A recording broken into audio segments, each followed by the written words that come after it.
नमस्कार साथियों, आज है 9 सितंबर और हम पढ़ने वाले हैं आज की करंट अफेयर्स। जो भी महत्वपूर्ण क्वेश्चंस बने हैं उन सबको हम इस क्लास में कवर करेंगे। देखते हैं आज का पहला प्रश्न। हाल ही में यूएस ओपन 2025 का खिताब किसने जीता है? हमारे सामने चार ऑप्शन है: Carlos Alcaraz, Jannik Sinner, Novak जोकोविच, रिली ओपेल्का। इस क्वेश्चन का सही जवाब है कार्लोस अल्काराज। कार्लोस अल्काराज ने यूएस ओपन 2025 का खिताब जीता है। ये स्पेन के खिलाड़ी हैं। इन्होंने इटली के खिलाड़ी जेनिक सिनर, इटली के खिलाड़ी को हराकर यह खिताब जीता है। यह इनका छठा ग्रैंड स्लैम खिताब है कार्लोस अल्काराज का। वर्तमान में नंबर 1 कार्लोस अल्काराज है, नंबर 2 जेनिक सिनर है। इस यूएस ओपन फाइनल मैच से पहले यह रैंकिंग एकदम उलट थी। जैसे जेनिक सिनर नंबर 1 पर थे, कार्लोस अल्काराज नंबर 2 पर थे। लेकिन इस फाइनल मैच को जीतने के बाद ये तस्वीर में आप देख सकते हैं कार्लोस अल्काराज है, ये नंबर 1 टेनिस खिलाड़ी बन गए हैं। अब देखते हैं रैंकिंग इनके बारे में। एटीपी मेंस टेनिस रैंकिंग, इसमें नंबर 1 कार्लोस अल्काराज है, 2 जेनिक सिनर, 3 पर है अलेक्जेंडर ज़वेरेव और 4 पर है नोवाक जोकोविच। ये सर्बिया के खिलाड़ी हैं। ये सेमीफाइनल के अंदर कार्लोस अल्काराज यानी कि स्पेन के इस खिलाड़ी से हारकर बाहर हो गए थे। अगला प्रश्न देखते हैं साथियों। हाल ही में नासा ने भारतीय मूल के किस रोबोटिक्स विशेषज्ञ को अगला एसोसिएट एडमिनिस्ट्रेटर नियुक्त किया है? चार ऑप्शन है: Shawn Duffy, Amit Satriya, doctor V Narayanan, doctor Yamakawa Hiroshi. तो इस क्वेश्चन का सही जवाब ऑप्शन बी है, अमित सत्रिय। अमित सत्रिय को ये नियुक्ति मिली है। इन तीन ऑप्शंस को देखते हैं हम। शॉन डफी वर्तमान में नासा के प्रशासक है। भारत में नासा का अध्यक्ष होता है, जबकि अमेरिका में प्रशासक होता है। शॉन डफी वर्तमान में नासा के प्रशासक हैं। डॉक्टर वी नारायणन इसरो के अध्यक्ष हैं वर्तमान में। यामाकावा हिरोशी, डॉक्टर यामाकावा हिरोशी, ये जाक्सा जो जापान की स्पेस एजेंसी है उसके वर्तमान में अध्यक्ष है। ये 2019 से इस पद पर बने हुए हैं। अगला प्रश्न देखते हैं। दुनिया का सबसे बड़ा हथियार निर्यातक देश कौन सा है? चार ऑप्शन है: अमेरिका, फ्रांस, रूस और चीन। सही जवाब अमेरिका है। इस क्वेश्चन का सही आंसर अमेरिका है। ये नंबर 1 पे है, 2 पे फ्रांस है, 3 पे रूस है और 4 पे चीन है।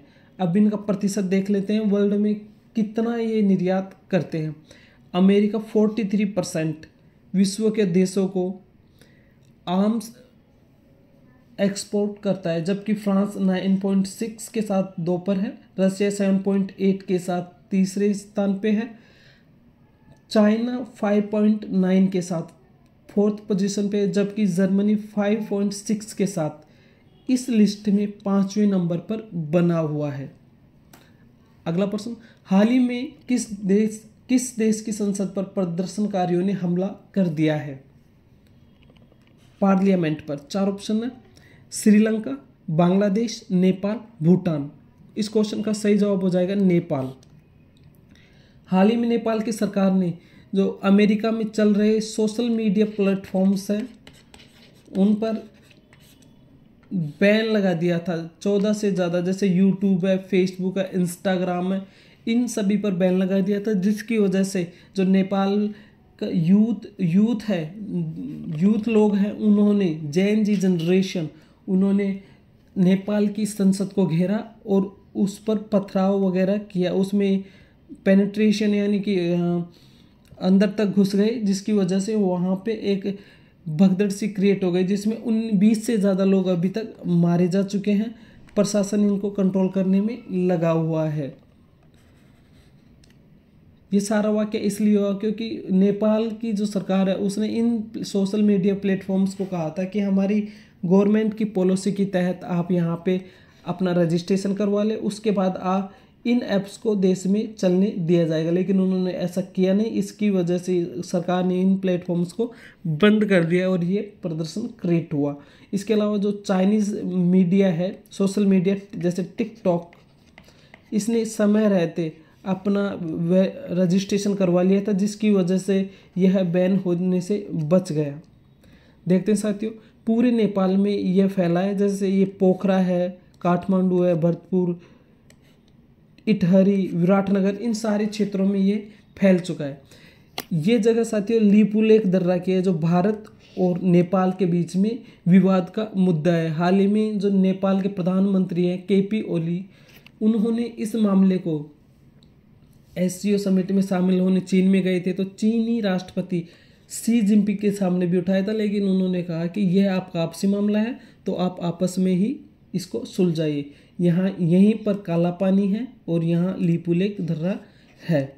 साथियों अगला प्रश्न, NIRF रैंकिंग 2025 में प्रथम स्थान पर कौन सी डेंटल कॉलेज रही है? 4 ऑप्शन, अखिल भारतीय आयुर्विज्ञान संस्थान दिल्ली, सविता यूनिवर्सिटी, मौलाना आज़ाद दंत चिकित्सा विज्ञान संस्थान, डॉक्टर DY पाटिल विद्यापीठ।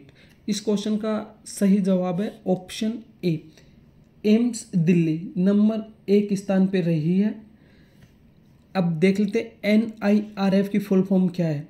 नेशनल इंस्टीट्यूट रैंकिंग फ्रेमवर्क, इसने यह डाटा दिया है। यह डाटा वर्ल्ड में जो रैंकिंग जारी हुई थी उसके आधार पर है। ये इंडिया का प्रथम है, वर्ल्ड का नहीं है। ये वर्ल्ड में 28th पोजीशन पर है।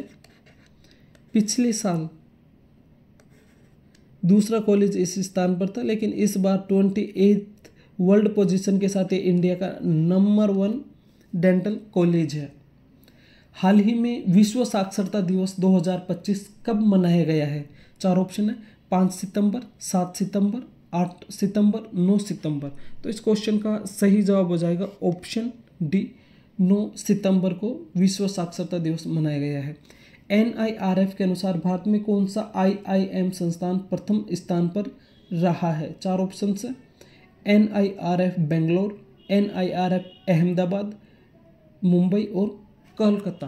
तो इस क्वेश्चन का सही आंसर है ऑप्शन ए, बेंगलोर। बेंगलोर इस बार प्रथम स्थान पर रहा है। इससे पहले पिछले साल इस पोजीशन पर NIRF अहमदाबाद था। अगला प्रश्न, हाल ही में किस पूर्व अमेरिकी प्रतिनिधि का 92 वर्ष की आयु में निधन हो गया है? 4 ऑप्शन है, Peter Navarro, John Burton, Mark Rubio, Elon Musk. इस क्वेश्चन का सही आंसर है option B, John Burton. John Burton एक कुशल राजनीतिज्ञ थे, जिनकी वजह से कई राजनीतिक हस्तियों का कैरेक्टर यानी कि उनका उभार आया और वो राजनीति में आगे तक बढ़े। ये एक प्रभावशाली और अच्छे प्रशासक भी रहे हैं अपने पद पर। पीटर नवारो वर्तमान में अमेरिकी राष्ट्रपति डोनाल्ड ट्रंप के आर्थिक सलाहकार हैं। मार्क रूबियो अमेरिका के विदेश मंत्री हैं। एलन मस्क स्पेस एक्स के मालिक हैं और वर्तमान में विश्व के सबसे धनवान व्यक्ति भी यही है। किस देश के प्रधानमंत्री नवीन चंद्र रामगुलाम भारत की राजकीय यात्रा पर आएंगे? 4 ऑप्शन है, Argentina, Belgium, Mauritius, Vietnam. Question का सही आंसर सी है, मॉरिशस। मॉरिशस के प्रधानमंत्री का नाम है नवीन चंद्र रामगुलाम और ये 3 दिवसीय भारत की यात्रा पर आएंगे। हाल ही में किस प्रकार का चंद्र ग्रहण हुआ है? 4 ऑप्शन, आंशिक, उपछाया, पूर्ण या इनमें से कोई नहीं। इस क्वेश्चन का सही आंसर सी है ऑप्शन, पूर्ण चंद्र ग्रहण। पूर्ण चंद्र ग्रहण को ब्लड मून भी कहा जाता है। साथियों करंट अफेयर्स के सभी जरूरी और महत्वपूर्ण क्वेश्चंस यहाँ पे हमने कवर कर लिए, जो आपकी परीक्षा में महत्वपूर्ण रोल निभाएंगे। अब साथियों अगली क्लास में मिलेंगे नए करंट अफेयर्स के साथ में और नई घटनाओं के साथ में। इस चैनल को आप सब्सक्राइब कर लें। तब तक के लिए जय हिंद, जय भारत।